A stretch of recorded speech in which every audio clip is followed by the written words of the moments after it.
Elle, c'est ma mère. Elle rêve depuis toujours de voir le lac Titicaca, seulement mon père, c'est pas son truc et donc elle a jamais eu l'occasion d'y aller. Du coup, pour fêter dignement ses 60 ans, on est partis rêver tous les deux en Bolivie.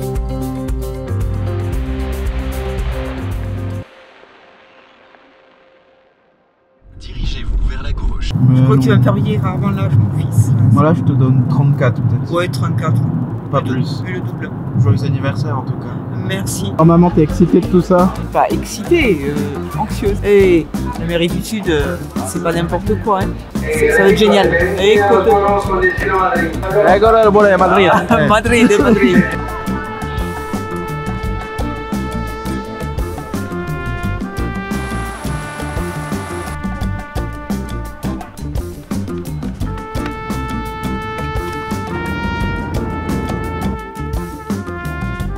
On est bien arrivé à Madrid. Madrid où on peut déguster le plus grand plaisir connu de l'homme, le Iberico Bellota. C'est merveilleux. Merveilleux. Qu'est-ce qu'il faut qu'il arrive pour que tu sois satisfaite de ce séjour? Tenir le coup. Qu'est-ce qui pourrait bien t'arriver? Ben, que physiquement j'y arrive pas. Ça va, ça. T'y crois? Parce qu'il faut que je te ramène en un seul morceau, sinon papa va me tuer. Ah ben ça.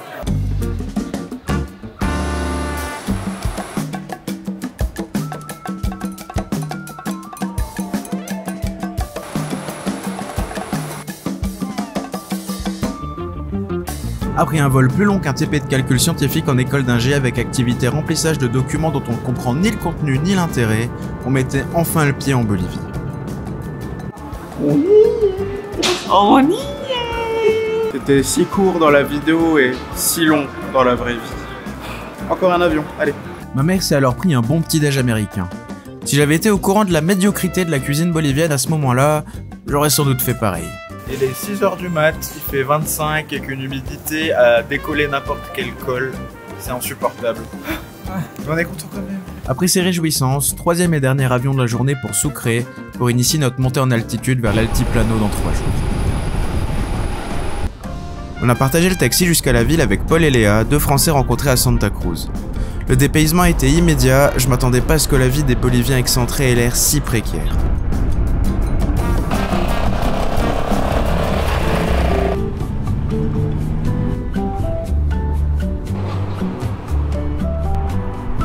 Ni une ni deux, on est parti explorer Sucre juste après avoir lâché nos bagages. Sucre, c'est la capitale constitutionnelle et judiciaire de la Bolivie qui doit son esthétique tout à fait agréable à l'omniprésence d'architecture coloniale espagnole. Magnifico. On est parti sur le grand marché boire du jus de fruits frais dans cet étonnant artichaut qui est en fait pas du tout un artichaut, mais une cherry molle qui a un goût de yaourt sucré. Enfin, c'est difficile à décrire, mais c'est trop bon en tout cas.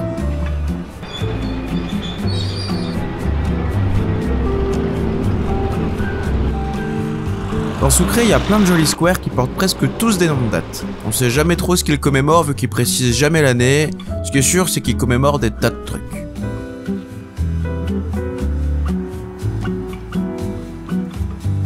Franchement, c'est une super jolie ville, mais demain on attaque. Hein. On va monter les marches comme a dit Camille là.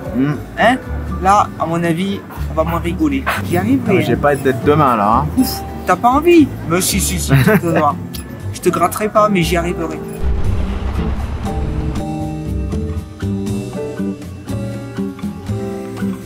Un dernier petit détour par le parc Simon Bolivar avant de rentrer dans le petit coin de paradis qui nous servait d'hôtel, dont la terrasse était un héliport de choix pour vous montrer la ville d'en haut.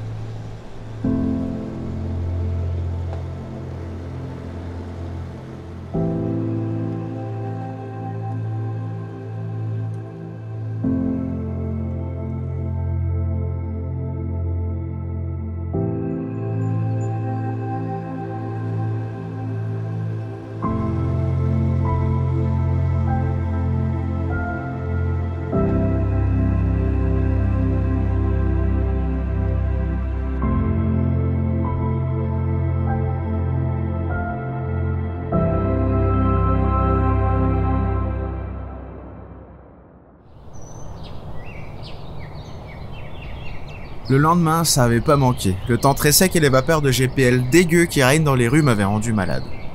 Chiant, mais c'est pas bien grave. C'est mieux que la tourista et la Bolivie vaut bien cette peine.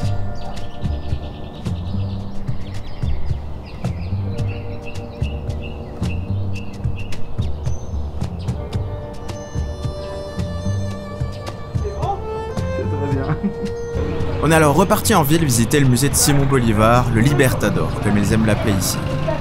Bolivar, c'est un homme d'État vénézuélien connu et presque vénéré pour avoir participé de manière décisive à l'indépendance de la Bolivie, de la Colombie, de l'Équateur, du Panama, du Pérou et du Venezuela. Rien que ça.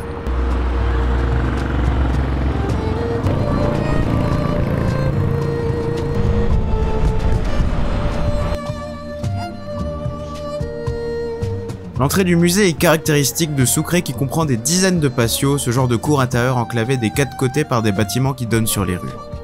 Une bonne partie est accessible au public et elles ont tout en commun de sembler banales en vidéo et d'être superbes dans la réalité, étant donné que l'aspect enclave est difficile à rendre sans avoir d'objectif très grand angle, et encore. Et ouais, j'essaie de t'inciter à faire ta valise et aller voir par toi-même.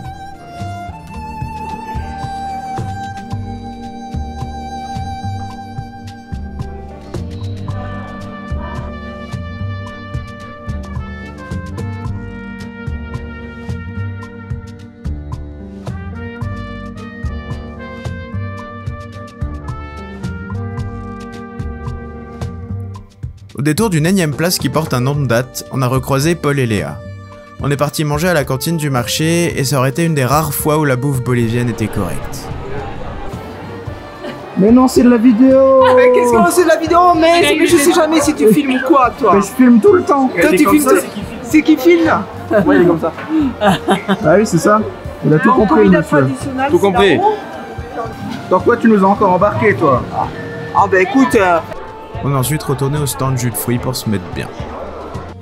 Ils sont magnifiques ces gâteaux. Magnifiques, hein. Ah, très beau. Ce qui est magnifique, c'est le prix du pollo picante. Ouais, 1,50 €. Ouais.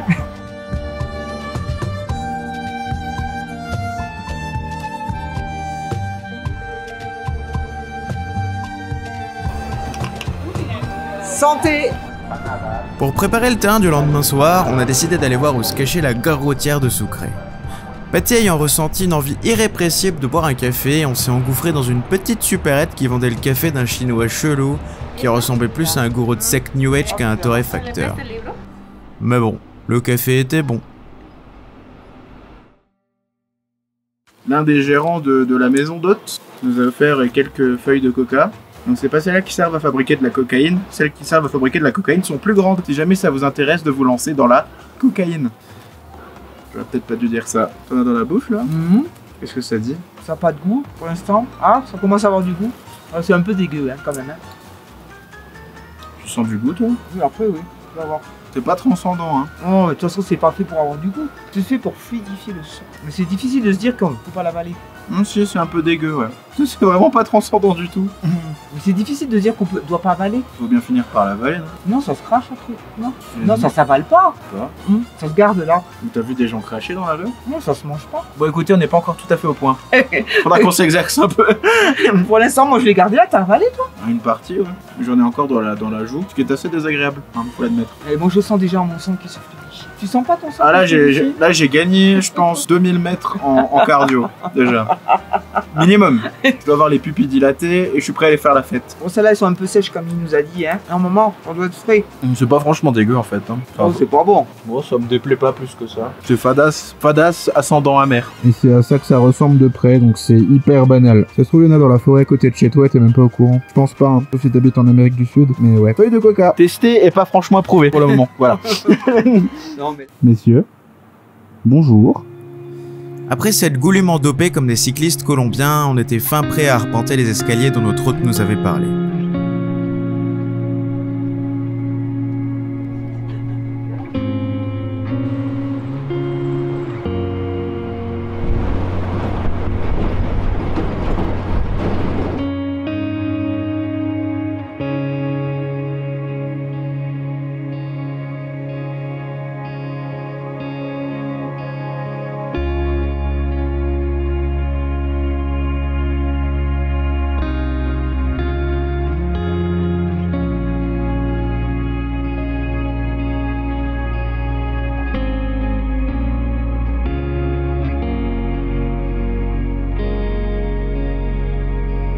Le coucher du soleil depuis les hauteurs de Sucre était pour le moins grandiose, et le drone de Mathias a fait grande impression aux gamins du quartier.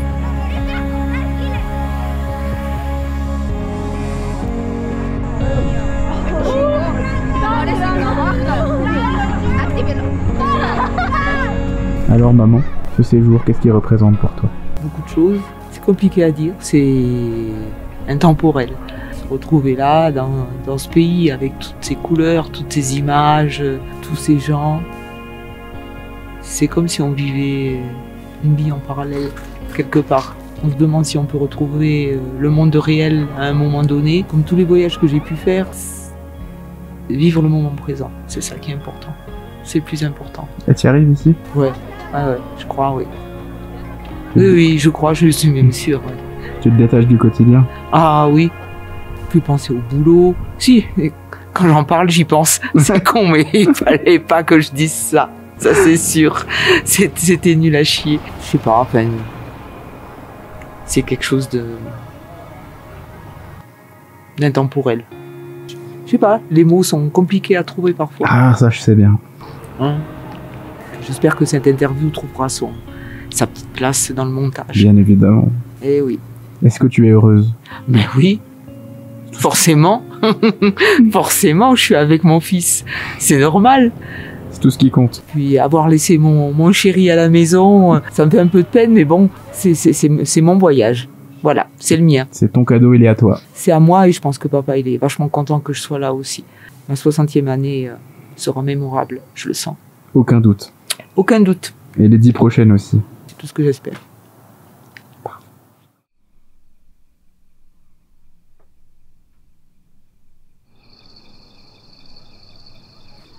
Avec un si bel état d'esprit, c'était sûr que rien ne pouvait nous arriver. Avec du bonheur et de l'amour, on est invincible. Et c'est pour ça qu'on a choisi le taxi le plus pourri de Sucre pour aller au parc des dinosaures. Il y a juste rien qui va. Cela dit, on s'est bien amusé en chemin à jouer au jeu des 7 trucs qui vont pas dans la voiture. Il y a des dino-trucs qui arrivent, tu vois, c'est sur la dinobus, on pourra regarder.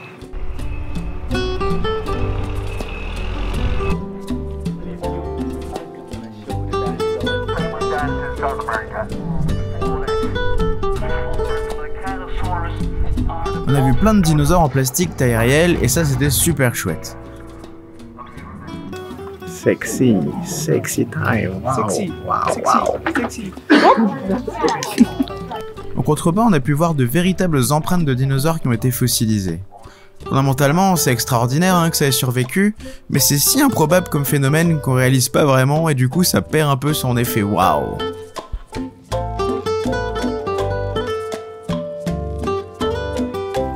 Et comme prévu, on est retourné en ville par le dinobus. Et toi, le dinosaure? T'es prête pour le dinobus? Ouais. Il est beau, hein? Il a de la gueule.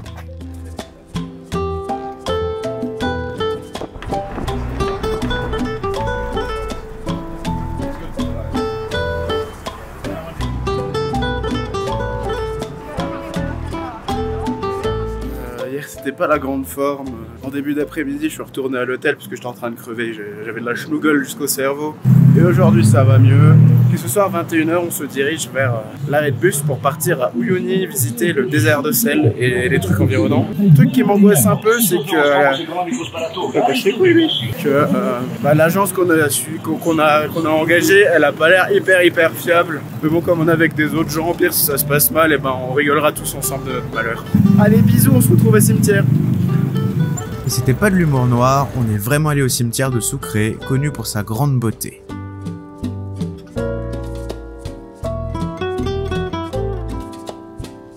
Derrière le côté recueillement du cimetière, c'est difficile de s'empêcher de sourire quand on voit le nombre de sépultures décorées par des bouteilles de coca à défaut d'être fleuries.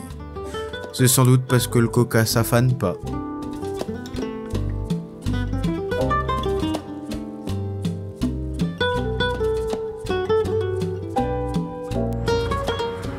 Bon, hein, on s'appelle pas le Bourbistan parce qu'on se met jamais dans le bourbier. Du coup, je suis allé retirer des sous et la putain de machine a avalé ma carte bleue sous prétexte que je connaissais pas un code que j'avais jamais vu. Heureusement que je suis avec ma mère cette fois, hein. Sinon je serais pas dans la merde, en Amérique du Sud sans ressources. Ça aurait été un bourbier intéressant, hein. Heureusement que ta carte elle marche à toi, hein. Je suis la sauveuse. Merci Bourbi Patricia, hein. Pas grave. Maman est là. Heureusement, ouais. On a toujours besoin d'une maman. Et pour entretenir une maman qui fonctionne bien, il faut du café.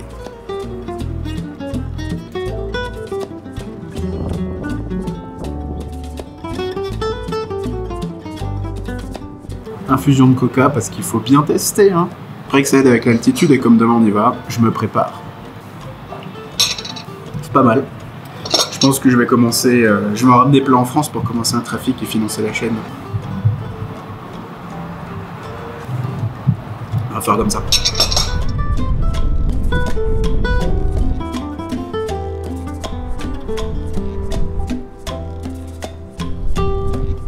Pour terminer notre exploration de Sucre, on est parti sur les toits de l'église San Felipe de Neri, ancienne église devenue un collège qui nous laisse accès à leur toit pour une poignée de bolivianos.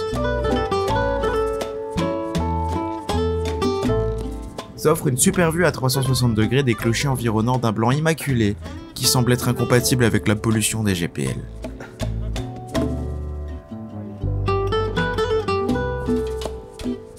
Voilà un de ces moments où on se contente d'apprécier sans se poser de questions. Et c'est une leçon que je vais retenir pour apprécier la Bolivie dans son ensemble, parce que dès ce soir, on s'en va sur l'altiplano bolivien, ce magnifique et gigantesque désert d'altitude où rien ne fait vraiment sens, un peu comme de la magie, un peu comme la Bolivie.